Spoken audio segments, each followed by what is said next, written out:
first oh my god moment, like I'm an alcoholic? It actually came in the form of a seizure. I had, I guess, I had diminished in the amount that I was taking in. I had cut back on some of the alcohol that I was taking in because I felt like it was out of control.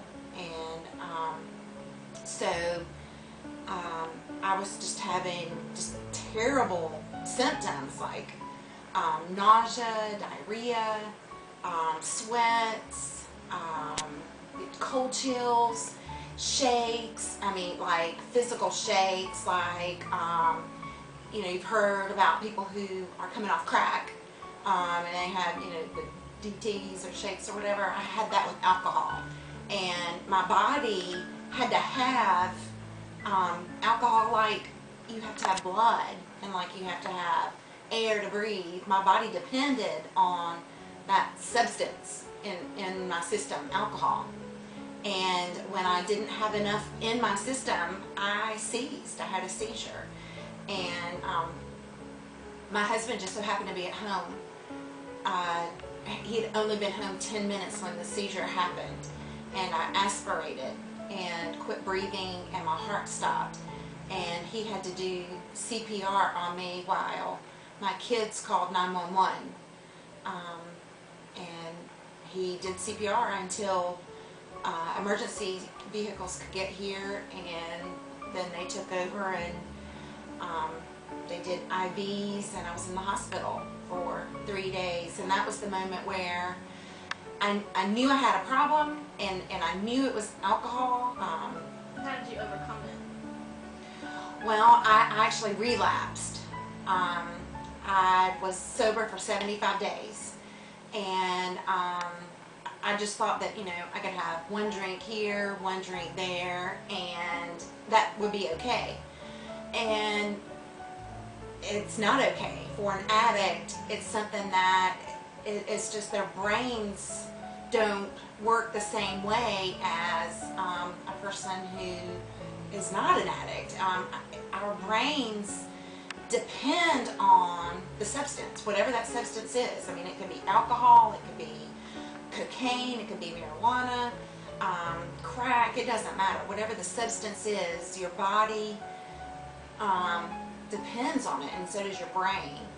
And I just thought that I couldn't function without it. I couldn't, you know, if I had a problem come up, I just thought, well, you know, a drink, you know, a good stiff drink will make it go away.